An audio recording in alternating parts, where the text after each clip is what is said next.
नमस्कार दोस्तों, मेरा नाम है विपिन और स्वागत करता हूं मैं करियर पावर अड्डा 24/7 के इस मंच पर आप सभी लोगों का। जैसा कि आप लोग जानते हैं, एसएससी का कैलेंडर जो है वो हमारा आउट हो चुका है और आउट होने के बाद में ध्यान रखना, हमें पता है कुछ ऐसे क्वेश्चन हमारे एग्जाम्स में देखने को मिलते हैं जिसके अंदर जैसे मान लेते हैं कि हमारे कुछ टॉपिक्स है जो कि इंपॉर्टेंट टॉपिक्स में से एक होते हैं, जिसका नाम होता है, इसमें से एक टॉपिक है जो कि हमारा कंडीशनल है। तो जैसे कि हम लोग जानते हैं भाई कि कंडीशनल जो हमारा टॉपिक है वो मोस्ट इंपॉर्टेंट टॉपिक्स में से एक है। एक तो ये, और दूसरी बात ये कि एग्जामिनेशन पॉइंट ऑफ व्यू से ये चैप्टर मोस्ट इंपॉर्टेंट माना जाता है। तो आज हम लोग जो है कुछ अच्छे क्वेश्चंस पर डिस्कस करने जा रहे हैं, काफी ज्यादा बोल सकते हैं कि अच्छे लेवल के क्वेश्चंस डिस्कस करने जा रहे हैं। डेफिनेटली अगर आपको पसंद आएगा तो मैं इसका अगला पार्ट भी बनाऊंगा। जैसे कि मान लेते हैं कि हम लोग जैसे शुरू करने जा रहे हैं, तो शुरू करने से पहले मैं आपको कुछ इसके फंडामेंटल्स बताना चाहता हूं। इसके फंडामेंटल्स देखने के बाद में ही आप क्वेश्चंस को जल्दी जल्दी सॉल्व कर पाएंगे, क्योंकि जैसे कि हमारे सामने एग्जाम में बहुत कम समय रहता है और कम समय में ही हमको ज्यादा से ज्यादा स्कोर करना होता है, और इसीलिए मैं आपको कुछ ना कुछ इसमें बातें बताना चाहता हूं। जैसे कंडीशनल के ध्यान रखना, सिंपल से 3 पॉइंट्स होते हैं जो आपको दिमाग में रखना है, जिसमें मैं कहता हूं एक होता है पहला, दूसरा और तीसरा। तो ये 3 पॉइंट्स आपको हमेशा अपने दिमाग में रखना है। पहला जो पॉइंट है, जिसे हम लोग कहते हैं भाई क्या, कि अगर मान लेते हैं कोई भी सेंटेंस जो कि इफ से शुरू हो रहा हो, सेंटेंस जो है अगर वो इफ से शुरू हो रहा हो, तो इफ के साथ वाले सेंटेंस ध्यान रखना अगर प्रेजेंट से बनाया जा रहा है, इफ के साथ वाला सेंटेंस अगर प्रेजेंट से बनाया जा रहा है, तो आगे आने वाले सेंटेंस में आप लोग विल और शैल का प्रयोग किया जाए। तो विल और शैल का प्रयोग करें, और वो भी ध्यान रखना वर्ब की फर्स्ट फॉर्म के साथ में। हो सकता है कभी ऐसा हो कि भाई विल शैल की जगह पर आप लोगों को यहां पर कैन भी दिखाई दे, और हो सकता है कि भाई मे भी दिखाई दे। So both are correct. ध्यान रखना यहां पर विल शैल का भी यूज कर सकते हैं और कैन और मे का भी। जैसा कि हम लोग सभी लोग जानते हैं कि विल और शैल का यूज हम लोग क्यों करते हैं सेंटेंस के अंदर। तो जैसे कि विल और शैल जो होता है बेसिकली वो हमारी प्रोबेबिलिटी को शो किया जाता है। प्रोबेबिलिटी मतलब होता है किसी भी एक्शन के फ्यूचर में होने की कोई ना कोई हमारी जो है वो अनुमान है। अगर मैं मे को लेके बात करूं तो भाई वो संभावना है, और कैन को लेके बात करूं तो वो क्षमता होती है। ऐसे ही ध्यान रखना, जनरल वे में अगर बात करें तो इफ के साथ में अगर हमारा सेंटेंस प्रेजेंट का हो तो आगे आने वाले सेंटेंस में आप विल और शैल का इस्तेमाल करते ही करते हैं। बाकी कैन और मे गलत नहीं होगा, इस बात को ध्यान रखें। दूसरा जो हमारा सेंटेंस बनता है वो बनता है भाई इफ के थ्रू, और वो बनता है, इसको मैं कहता हूं पास्ट इंडेफिनिट। इसको मैं कहता हूं पास्ट इंडेफिनिट। भाई पास्ट इंडेफिनिट में आप सभी लोग जानते हैं, पास्ट इंडेफिनिट में वर्ब का सेकंड फॉर्म होता है, और आगे आने वाले सेंटेंस में आप लोग जो यूज करते हैं मॉडल, वो हमारा वुड भी हो सकता है, कुड भी हो सकता है, और माइट भी हो सकता है। और इनके साथ में आप सभी लोग जानते हैं कि वर्ब की फर्स्ट फॉर्म ही यूज की जाती है। वर्ब की फर्स्ट फॉर्म को ही ध्यान रखना मॉडल के साथ में लगाई जाने वाली बेस फॉर्म कहा जाता है। इसीलिए ध्यान रखना वुड भी सही है, कुड भी सही है, और माइट भी सही है। फिर वही वाली बात कि अगर आप जानते हैं कि वुड का यूज कहां पे करते हैं, कुड का यूज कहां पे करते हैं, और माइट का यूज कहां पे करते हैं, तो ये चीजें आपके लिए बहुत ज्यादा आसान हो जाती है। खैर वो सब बातें मॉडल की होती है। और तीसरे रूल की तरफ अगर बात करते हैं तो इफ के साथ में बनाए जाने वाला हमारा जो तीसरा रूल है वो कहता है कि इफ के साथ में अगर पास्ट परफेक्ट टेंस हो, और पास्ट परफेक्ट टेंस का मतलब क्या होता है, पास्ट परफेक्ट टेंस का मतलब होता है हैड प्लस V3। सो अगर मैं आपसे कहूं कि इफ के साथ वाला सेंटेंस जो है वो हैड प्लस V3 के साथ में अगर आपको दिखाई दे, तो फिर दूसरे सेंटेंस में आगे आने वाले जो सेंटेंस होता है उसके साथ में आपको वुड का, कुड का और माइट का यूज आप कर सकते हैं, लेकिन याद रखना हैव प्लस V3 के साथ। अब इसके बारे में कुछ कुछ बातें जो मैं आपको बताना चाहता हूं, जो कि थोड़ी सी ज्यादा इंपॉर्टेंट है। एक तो वो कंडीशन है, ध्यान रखिएगा, जिसके अंदर आपको ये बताया जा रहा है कि भाई ये रूल लिखे हुए, इन रूल को आपको याद करना है। एक तो मैंने आपको डायरेक्ट रूल लिखवा दिए। अच्छा, दूसरी वाली जो बात है वो ज्यादा इंपॉर्टेंट है कि ये रूल बने ही क्यों हैं। तो जरा समझना भाई कि इफ क्या होता है। बेसिकली जो हमारा ये इफ होता है, ये कंडीशनल को बताने के लिए यूज किया जाने वाला एक छोटा सा कंजंक्शन है। मतलब अगर मैं इस बात को लिखूं तो मैं ऐसा बिल्कुल कह सकता हूं कि जो इफ होता है वो हमारा क्या काम करता है भाई, एक कंजंक्शन का काम करता है सेंटेंस के अंदर। अच्छा, कंजंक्शन क्या होता है पहले मैं आपको समझाता हूं। ये मेयरली ध्यान रखना दो सेंटेंस को जोड़ने के लिए इस्तेमाल करने वाला एक वर्ड है। जैसे इफ यहां पर एक छोटा सा कंजंक्शन है, ऐसे बहुत सारे कंजंक्शन होते हैं जिन्हें हम लोग कहते हैं सबऑर्डिनेटिंग कंजंक्शन। भाई सबऑर्डिनेटिंग कंजंक्शन मतलब ये हो गया कि भाई पक्की बात है, ये इफ का इस्तेमाल जब करते हो तो इफ के साथ वाला सेंटेंस जो होता है वही हमारा एक डिपेंडेंट क्लॉज होता है, और ध्यान रखना जो इफ के साथ में नहीं लगा होता उसे ही हम लोग ध्यान रखना मेन क्लॉज कहते हैं। तो फिलहाल अभी इतना दिमाग में रखिए, जो मुझे लगता है आपको दिमाग में रखना चाहिए वो ये है कि इफ के साथ वाला सेंटेंस जो है वो हमारा कंजंक्शन होता है, और इफ के साथ वाला जो सेंटेंस होगा ध्यान रखना वो हमारा एक क्लॉज बनता है जो कि सबऑर्डिनेटिंग क्लॉज होता है। अब देखो भाई, यहां पर जो बात कही गई है वो इफ को लेके ये कही गई है कि ये हमारा कंडीशन है, इसका मतलब एक कंडीशनल को बताने के लिए बनाया जाने वाला एक कंजंक्शन है। इफ के साथ में अगर आप कोई भी सेंटेंस बनाते हैं तो आपको ये बात समझ में आना चाहिए कि दूसरा वाला सेंटेंस लिखना जरूरी होगा। फॉर एग्जाम्पल, मैं आपको एक छोटा सा एग्जाम्पल देता हूं हिंदी में। जैसे मैं यदि से अगर आपके सामने एक सेंटेंस बनाऊं, यदि तुम पढ़ाई करोगे, तो फिर अगला सेंटेंस बनाना पड़ेगा, क्योंकि ऑब्वियस ही बात है एक कंजंक्शन अगर लगाया गया है सेंटेंस के अंदर तो पक्की बात है दूसरा सेंटेंस तो बनाना ही पड़ेगा। अच्छा, दूसरा सेंटेंस बनाने के लिए आपको किस सेंटेंस में उसको यूज करना चाहिए, किस टेंस में यूज करना चाहिए, वही आपके सामने यहां पर लिखा हुआ है। तो आपके ऐसे 3 रूल बनते हैं जो कि इफ के बनते हैं, जिसमें इफ के साथ में प्रेजेंट का टेंस है, इफ के साथ में पास्ट इंडेफिनिट का टेंस है, और इफ के साथ में ही ध्यान रखना पास्ट परफेक्ट का टेंस है। अब अगली स्लाइड पर ध्यान रखना जाने से पहले मैं आपको कुछ बातें और ही बताना चाहता हूं। जैसे कि यहां पर आप देख सकते हो कि हमारे पास में कंडीशनल सेंटेंस को 3 पार्ट में डिवाइड करके दिखाया गया है।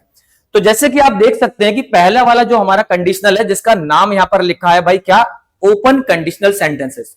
ये ओपन कंडीशनल सेंटेंसेस क्या होते हैं मैं आपको थोड़ा सा ब्रीफ में बताता हूं।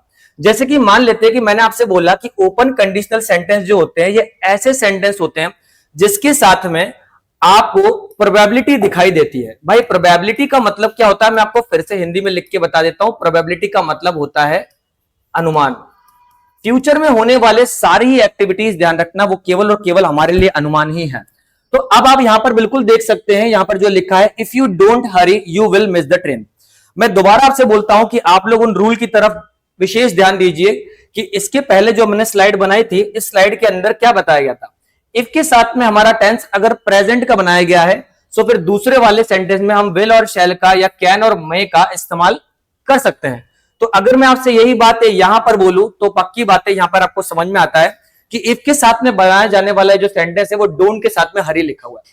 अगर डोंट हरी लिखा हुआ है तो पक्की बात है सभी को पता है कि प्रेजेंट टेंस में हम लोग डू और डस का यूज करते हैं, तो दूसरे आगे आने वाले सेंटेंस में हम लोगों ने विल मिस का इस्तेमाल किया है।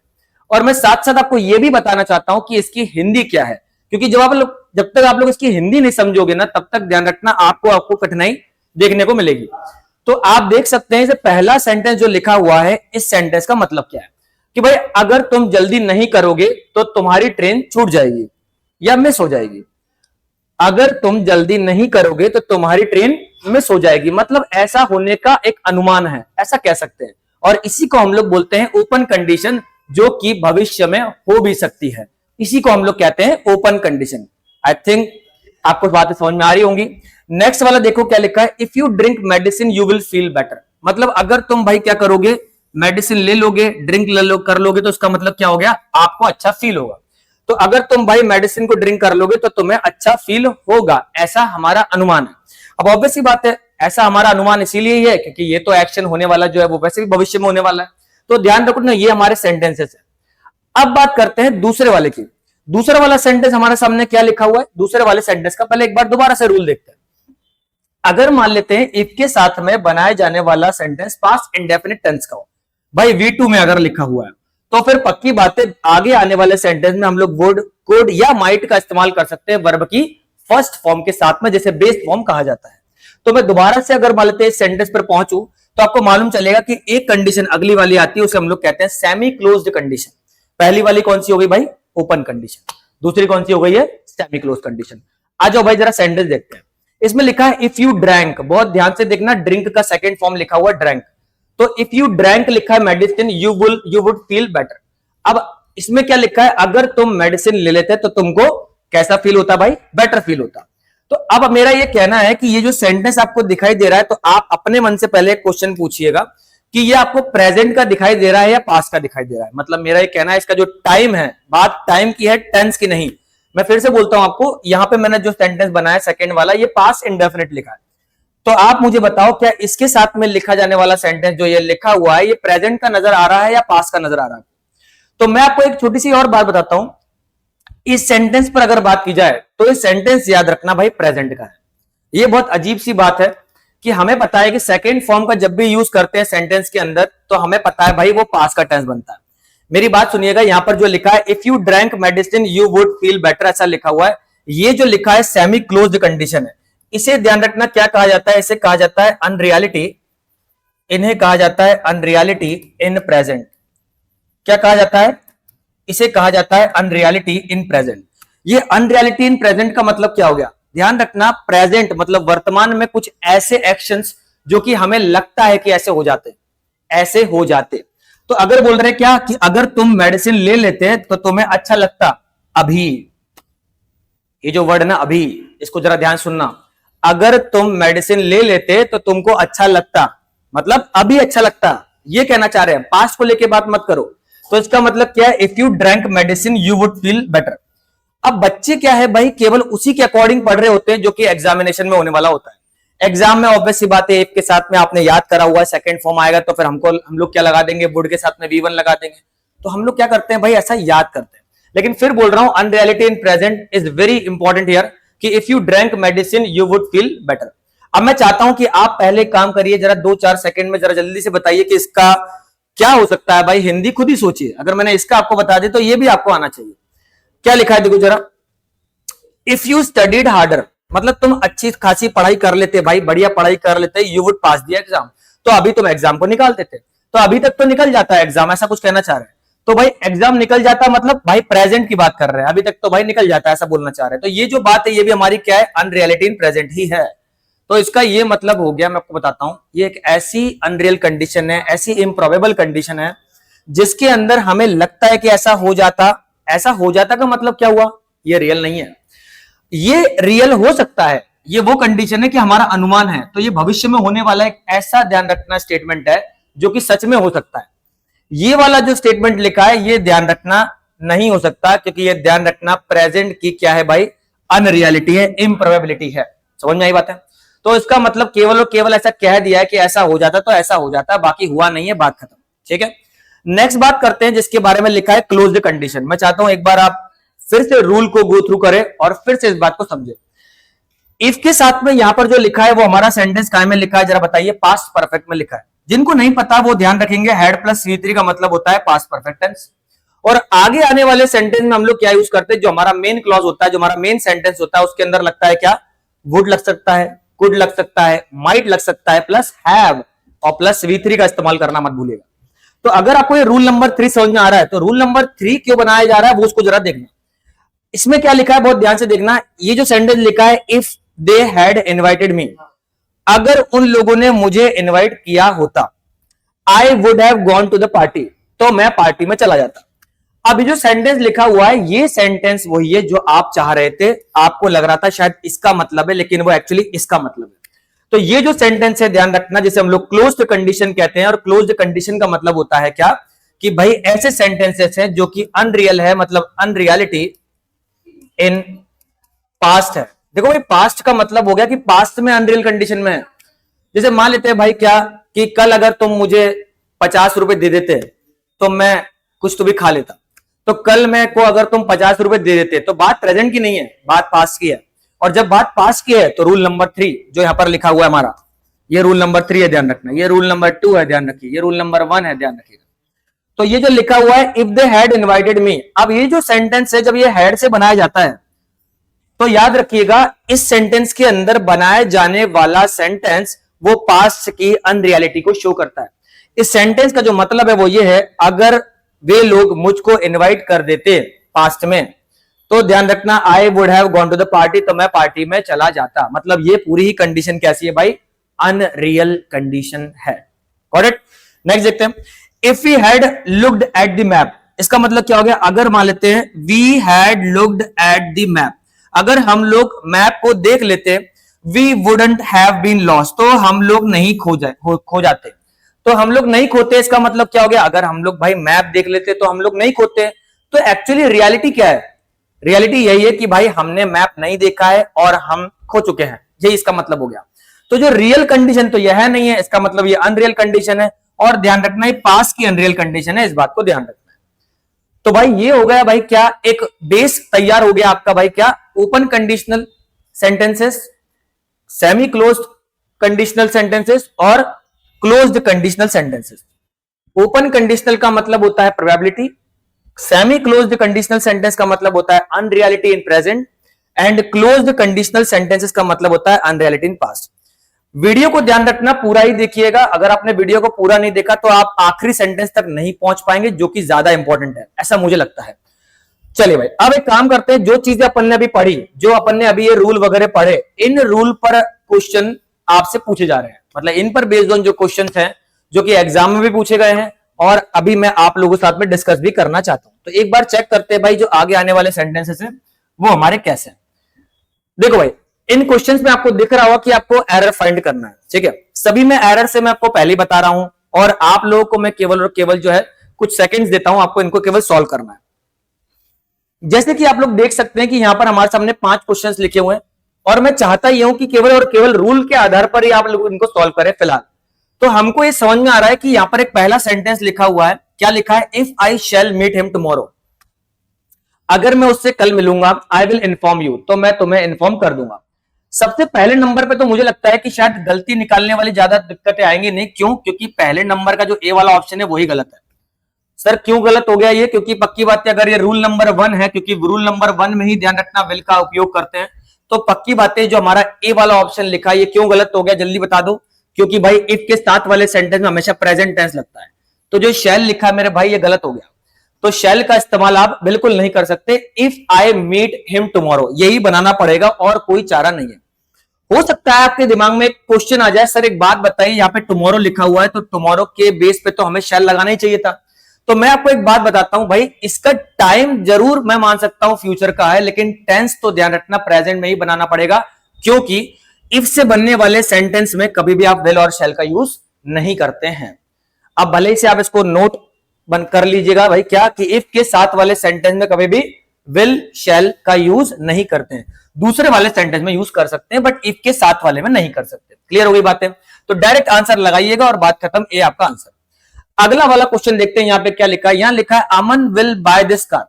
इसका मतलब हो गया भाई, क्या अमन जो है वो खरीद लेगा, भाई क्या खरीद लेगा, वो कार को खरीद लेगा। इफ ही हैड मनी, उसके पास में अगर पैसे होंगे तो। फिर वही बात, विल के साथ में सेंटेंस बना है, इस बार इफ बीच में आया है, कोई फर्क नहीं पड़ता भाई, पहले नंबर पे विल लिखा है, तो मेरा तो भाई रूल नंबर 1 ही चल रहा है, रूल नंबर 1 ही चल रहा है, रूल नंबर 1 ही चल रहा है, ध्यान रखिएगा। तो रूल नंबर 1 पर बात हो रही है, तो पक्की बात है विल अगर यहां पे आ गया तो इफ के साथ वाले सेंटेंस में तुम ही बता दो भाई क्या लगना चाहिए था, यहां पे हैड आना चाहिए था, या फिर यहां पर ही के हिसाब से हैज आना चाहिए था। तो यहां पर जो ये हैड लिखा है, इसकी जगह पे आप क्या यूज करोगे, आप यूज करोगे हैज। इफ ही हैज का मतलब अगर उसके पास पैसे हो जाएंगे, उसके पास में पैसे आ जाएंगे, तो भाई खरीद लेगा। तो कंडीशन का मतलब ही होता है कि इसी सेंटेंस का एक मतलब है कि अगर पैसे नहीं आएंगे तो नहीं भी खरीदेगा, कोई बात नहीं है, ठीक है। चले नेक्स्ट देखिए, अब इसी सेंटेंस को मैंने चेंज कर दिया है, आपको समझ में आ रहा होगा, वो सेंटेंस यहां लिख दिया गया है और वो सेंटेंस उधर लिख दिया गया है, ठीक। तो इस वाले सेंटेंस पे अगर बात करें तो यहां पे लिखा है इफ अमन हैड लिखा हुआ है, ठीक। इसका मतलब अगर हैड लिखा हुआ है तो मेरा रूल नंबर कौन सा है वो तुम बताओ भाई, रूल नंबर कौन सा है, क्या बताओगे, रूल नंबर 2 बताओगे या रूल नंबर 3 बताओगे। तो ज्यादातर बच्चे मुझे ऐसा लग रहा है कि शायद रूल नंबर 3 बोलने की कोशिश करना चाह रहे हैं, लेकिन मैं आपको बताता हूं यहां पे अगर इसका मतलब हैड लिखा है तो भाई V3 नहीं है, और अगर V3 नहीं है, अकेला हैड लिखा है, तो ध्यान रखना ये पास्ट इंडेफिनिट है। अगर हैड के साथ में V3 लिखा होता तो हम ये मान लेते भाई कि ये रूल नंबर 3 है। अब अकेला अगर हैड लिखा है तो मैं क्या मानूंगा, इसको मानेंगे V2। अगर मान लेते हैं, फिर से बताता हूं, अगर यहां पे हेड के साथ में V3 कभी लिखा हो तो ही मानना कि ये रूल नंबर क्या है भाई, ये रूल नंबर हमारा 3 है। और अगर अकेला हेड लिखा हुआ है तो फिर ध्यान रखना ये हमारा रूल नंबर 2 है, कोई भूलेगा नहीं ये रूल्स, ठीक है। चलिए, तो मैंने लिखा if Aman had money he will by this car, ठीक है। अब पक्की बात है, जब मालूम चल चुका है कि ये रूल नंबर 2 है, तो इसका मतलब आगे आने वाले सेंटेंस में विल का यूज नहीं कर पाओगे आप।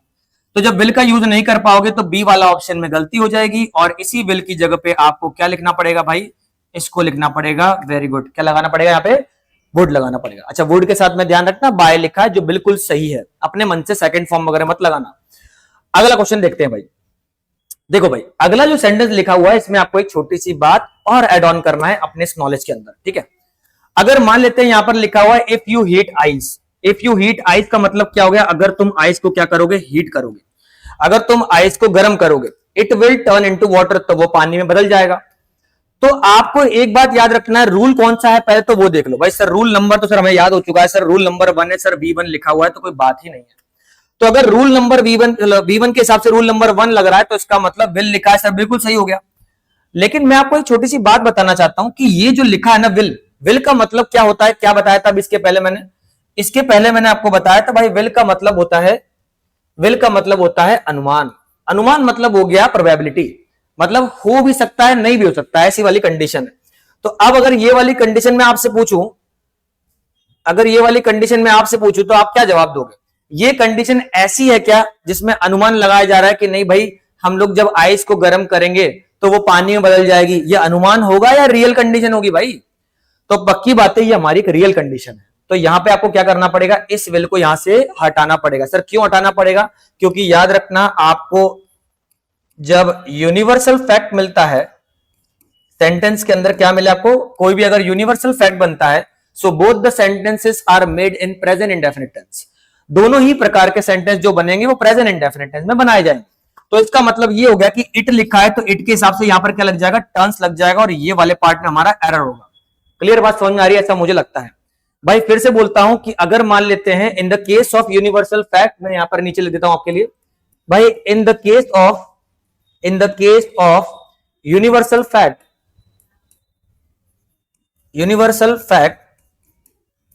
both the sentences made in present indefinite tense। Clear एकदम? तो यहां पर क्या है भाई, इसका मतलब ये हो गया दोनों ही प्रकार के सेंटेंस प्रेजेंट इंडेफिनिट टेंस में बनाए जाएंगे। तो दोनों ही प्रकार के सेंटेंस प्रेजेंट इंडेफिनिट टेंस में बनाए गए। ठीक है, both the sentences are made in present indefinite tense. ठीक है, अगला सेंटेंस देख लेते हैं भाई क्या बनेगा। चल यहां पर देखो अगला सेंटेंस, मैं चाहता हूं इस वाले क्वेश्चन को भी आप जरा एक बार ध्यान से देखिए क्या लिखा है, जरा पढ़ो। If you mix red and blue you will get purple.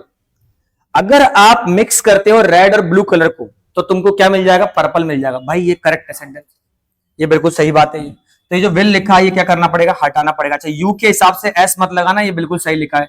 तो ध्यान रखना मिस्टेक कौन से वाले पार्ट में भाई, सी वाले पार्ट में हमारा एरर हो जाएगा। तो ये भी हमारा क्या भाई, यूनिवर्सल फैक्ट हो गया। क्लियर एकदम, कोई दिक्कत नहीं, आगे बढ़ सकते हैं। चलो देखो भाई अगला वाला सेंटेंस देखो क्या लिखा है इसके अंदर। इसमें लिखा हुआ है you would get the first flight if you get up early. अगर तुम जल्दी उठ गए तो तुमको भाई फर्स्ट फ्लाइट मिल जाएगी, ये बोला। तो भाई तुमको फर्स्ट फ्लाइट मिल जाएगी, या तो ये रूल नंबर 1 है क्या हमारा? नहीं भाई।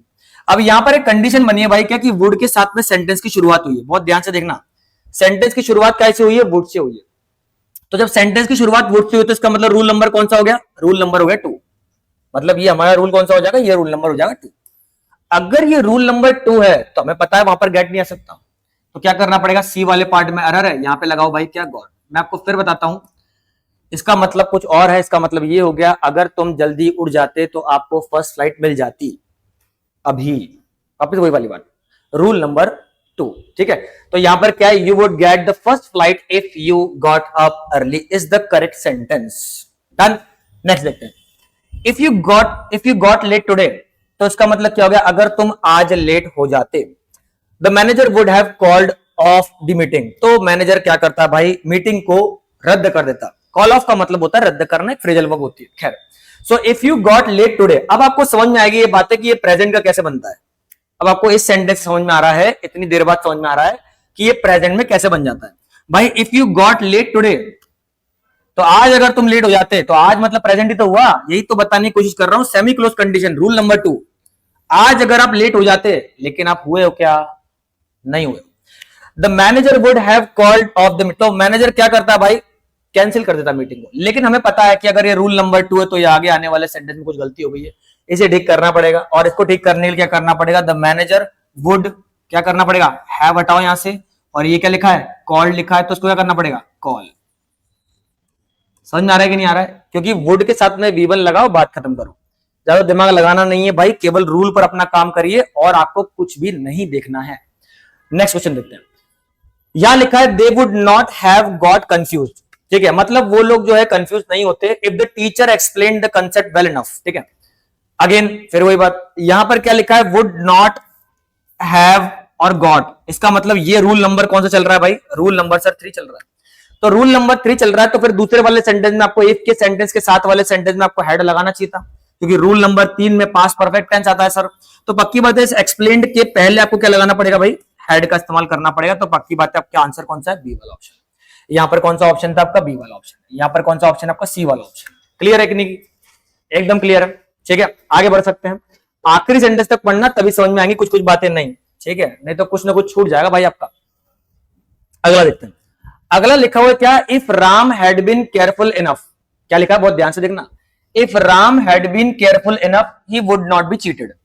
भाई सिंपल हो गया, अब तो सेंटेंस हैड बीन लिखा हुआ है, सबको पता होना चाहिए बीन क्या काम करता है। ये बी की थर्ड फॉर्म है, ये बी की थर्ड फॉर्म है, जो यहां पर क्या लिखा है, बीन के रूप में लिखा है। If Ram had been careful enough ऐसा लिखा हुआ है, he would not be cheated. भाई रूल नंबर हैड के साथ में B3 है, ध्यान रखना। बीन जो होती है ये बी की थर्ड फॉर्म होती है, जैसे बी की फर्स्ट फॉर्म जो होती है वो इज एम आर होती है। यहां लिखता हूं मैं आप लोगों के लिए, बी की जो फर्स्ट फॉर्म होती है वो क्या होती है भाई, वो होती है इज एम आर। बी की जो सेकंड फॉर्म होती है वो कौन सी होती है, बी की सेकंड फॉर्म होती है was and were, was and were. Be की जो थर्ड फॉर्म होती है वो कौन सी होती है भाई, वो होती है बीन। और बी की जो फोर्थ फॉर्म होती है वो कौन सी होती है, वो होती है हमारी बीन। तो मैं फिर से बोल रहा हूं, बी की थर्ड फॉर्म यहां पर लगाई गई, तो अगर यहां पर बी की थर्ड फॉर्म लगाई तो वहां पर फिर से गलती हो गई। क्या होगा, वुड नॉट, यहां क्या लगाना चाहिए था, है, उसके बाद क्या लगाना चाहिए था, बीन। और फिर चीटेड लिखा हो, बिल्कुल क्या भाई, तो सेंटेंस में हमारा कौन सा वाला पार्ट करेक्ट करना पड़ेगा, सी करना पड़ेगा भाई। तो गलती कौन से पार्ट में, C. You would have got the job, मतलब तुमको भाई जॉब मिल जाती इफ यू हैड एक्सपीरियंस। बढ़िया क्वेश्चन है। You would have got the job, भाई रूल नंबर कौन सा हो गया, रूल नंबर हो गया सर 3। यहां पर भी रूल नंबर कौन सा था, 3। You would have got the job, तुमको भाई जॉब मिल जाती, मतलब पास्ट में। इफ यू हैड एक्सपीरियंस, अभी अकेला हैड लिखा है, अभी बात हुई थी, अभी बात हुई थी कि भाई यहां पर क्या लिखा है, हैड लिखा हुआ है अकेला। अगर अकेला हैड लिखा है बिना वर्ब के थर्ड फॉर्म के, तो मैं इसको क्या मानूंगा भाई, इसे मानूंगा मैं V2। तो अगर V2 लिखा है तो पक्की बात है, अगर ये V2 आप मान रहे हो, अगर ये V2 मान रहे हो तो फिर गलत हो रहा है इसके हिसाब से, ये रूल नंबर 3 है। तो यहां पर हैड प्लस V3 चाहिए मुझे। अब यहां पर देखो, बहुत बढ़िया क्वेश्चन है, स्टार मार्क भी करता हूं आपके लिए, ठीक है। तो यहां पर अगर हमें क्या चाहिए भाई, हैड के साथ में V3 चाहिए, तो आपको ये बात समझनी पड़ेगी अभी कि अगर मैं आपके सामने एक वर्ड लिखता हूं, वो लिखता हूं मैं पास, यही है ना। अगर उसके पास में एक्सपीरियंस होता पास्ट में, तो इसका मतलब क्या, अगर पास्ट को लेके ये वर्ड मैं आपको बताना चाहता हूं, तो फिर यहां पर हमारा एक वर्ड होता है हैज हैव, इसकी सेकंड फॉर्म होती है हैड और थर्ड फॉर्म होती है हैड। क्लियर एकदम, ये फर्स्ट फॉर्म है, सेकंड फॉर्म है, थर्ड फॉर्म है, इसकी फोर्थ फॉर्म नहीं होती, चिंता मत करो। तो हैज हैव जो लिखा है इसका मतलब भी पास है, इसका मतलब भी पास है, और इसका मतलब भी पास है, जो कि वर्ब की थर्ड फॉर्म ये है, वर्ब की सेकंड फॉर्म ये है, वर्ब की फर्स्ट फॉर्म ये वाली है। तो इसका मतलब इफ यू हैड एक्सपीरियंस लिखा है, अगर 2 मिनट के लिए मान भी लो कि हैड प्लस V3 चाहिए आपको, तो हैड तो लगाए कोई दिक्कत नहीं है, लेकिन V3 तो चाहिए ना। अच्छा V3 चाहिए, तो V3 कौन सी है भाई, हैड एक और, जिसका मतलब होगा भाई क्या, पास। मतलब इस वाले हैड का मतलब क्या हो गया, पास, और इस वाले हैड का मतलब क्या हो गया, यही हेल्पिंग वर्ब। तो हेल्पिंग वर्ब प्लस V3 लगानी पड़ेगी, तो ये रही V3 और बात खत्म। तो 2 बार हेड का इस्तेमाल करना पड़ेगा, ये थोड़ा सा ध्यान रखना आपको। ये एक कमाल का सेंटेंस है भाई, और मैं कह रहा हूं कि एसएससी का फेवरेट क्वेश्चन है ये, मतलब एसएससी जो पेपर सेट करते हैं उनका एक फेवरेट क्वेश्चन है कि 2 बार हेड कैसे आता है। तो ये मुझे लगता है आपको बात समझ में आ गई होगी कि 2 बार हेड कैसे लगाए। एक बार हेड हेल्पिंग वर्ब, और एक बार हेड जो लिखा है वो हमारा क्या है, ये हमारा मेन वर्ब है, जिसका मतलब होता है पास, और ये यहां पर लिखा हुआ है। क्लियर एकदम, आगे बढ़ सकते हैं। इफ यू हैड एक्सपीरियंस, अब देखो यहां पर ये सेंटेंस लिख दिया गया है, तो इसको तो मुझे करेक्ट मानना पड़ेगा, क्योंकि अब ये रूल नंबर कौन सा बन गया है, 2। तो if you had experience you would have got the job, ये गलत हो गया, यू वुड हैव नहीं भाई, क्योंकि रूल नंबर 2 में तो केवल गेट ही आता अकेला, तो you would get the job. Is that clear है। तो इसके बाद में बात करते हैं भाई क्वेश्चन नंबर 4, ठीक है। अच्छा, India would be a developed country, और आगे मैंने लिख दिया है क्या भाई, now if we got freedom in 1857। ये है एक बहुत ही बढ़िया क्वेश्चन, ध्यान रखिएगा। इस पूरे ही मैंने आपको बोला था ना कि आखिरी में आते आते आप कोई ना कोई नई बात सीख के जाओगे, यहां से एक नया कंसेप्ट है बिल्कुल ही, और आप इस चीज को देख सकते हैं। क्या कंसेप्ट है, India would be a developed country now. सबसे इंपॉर्टेंट बात जो यहां लिखी वो लिखी है नाउ। नाउ मतलब प्रेजेंट, इसका मतलब क्या सेंटेंस का, इंडिया जो है वो अभी एक डेवलप्ड कंट्री हो जाती अगर हमें फ्रीडम मिलती, अगर हमें फ्रीडम मिलती इन 1857। तो पक्की बात है, ये जो 1857 है ये बताने की जरूरत तो नहीं है, ये पास्ट टेंस है, क्योंकि पक्की बात है 1857 पास्ट होता है। तो अब यहां पर दिक्कत क्या है कि नाउ तो सर प्रेजेंट होता है। अब ये हो गई गड़बड़, मतलब ये हो गया हमारे रूल को ब्रेक करना। ये हमारा जो है वो रूल जो है वो क्या हो गया भाई, ब्रेक हो गया। कैसे ब्रेक हो गया, आ जाओ देखते हैं। इंडिया के साथ में लिखा और इफ के साथ में लिखा है, तो हमें यही समझ में नहीं आ रहा कि ये सेंटेंस कौन सा है। अगर इसको रूल नंबर 2 मान रहे हैं तो बिल्कुल सही है भाई, कोई दिक्कत नहीं, नाउ के अकॉर्डिंग हो भी सकता है। मैंने आपको पहले ही बोला प्रेजेंट की अनरियलिटी है, इंडिया जो है वो एक डेवलप कंट्री होती, प्रेजेंट की अनरियलिटी जो कि नहीं है। And if we got freedom in 1857, अगर हमें आजादी मिलती 1857 में, मतलब ये हमारा कौन सा टेंस हो गया, टाइम कौन सा होगा इसका, पास्ट का, मतलब ये हो गया रूल नंबर 3। सर ये रूल नंबर 3 भी है और ये रूल नंबर 2 भी है, ये दोनों कैसे बन सकते हैं? तो मैं आपको बताता हूं भाई क्या करना है आपको इसके अंदर। वुड बी के साथ में नाउ जो लिखा है वो बिल्कुल सही है, क्योंकि प्रेजेंट की अनरियलिटी यहां पर लिखी है, लेकिन एक समस्या ये हो गई कि 1857 का मतलब होता है पास्ट की अनरियलिटी। क्या लिखा है, अगर हमें 1857 में आजादी मिलती, जो कि नहीं मिली, इसका मतलब रूल नंबर 3 लगाया जा रहा है यहां पर, जिसका मतलब हो गया भाई क्या, कि ये अनरियलिटी इन पास्ट है, और अनरियलिटी इन पास्ट जो होती है वो हमारे रूल नंबर 3 के अकॉर्डिंग बनती है, और इसका आंसर होगा इफ वी हैड गॉट। तो यहां पर थोड़ी सी परेशानी होगी, अगर आप केवल रूल पर चले जाएंगे तो एक तकलीफ में फंस जाओगे भाई, क्या सर सही तो लिखा था, वुड भी लिखा है, वुड के साथ V1 लिखा हुआ है, और आगे भी देखो सेकंड फॉर्म लगाया गया है, लेकिन आप इसके आधार पर ध्यान रखना, इसको जज नहीं कर सकते। मतलब टाइम अगर पास्ट का दे दिया है तो उसको आप जज नहीं कर पाओगे, ध्यान रखना। समझ में आई बात है कि नहीं आई? ठीक है, तो भाई ये कुछ कंसेप्ट थे हमारे कंडीशनल को लेकर, आई होप आपको कुछ ना कुछ के अंदर समझ में आया होगा। ठीक है, अगर आप चाहते हैं कि इसका एक अगला पार्ट भी बनाया जाए आप ही लोगों के लिए कुछ अच्छे सेंटेंस को लेकर, तो मैं जरूर आऊंगा। ये हमारी कोचिंग है करियर पावर अड्डा 24/7, जिसके अंदर ध्यान रखना आप देख सकते हैं कि एसएससी, बैंक और शाम के भी ध्यान रखना, हमारे बहुत सारे बैचेस जो है वो चल रहे हैं, जो कि ऑन गोइंग है। ठीक है, हमारे सारे के सारे अभी चल रहे हैं जो कि बैचेस है, जो कि हमारे ऑफलाइन है। इस नंबर पर आप लोग कांटेक्ट कर सकते हैं और अपनी सीट जो है वो क्या कर सकते हैं भाई, निर्धारित कर सकते हैं। चलिए भाई मिलते हैं सीधे नेक्स्ट क्लास में। Thank you so much.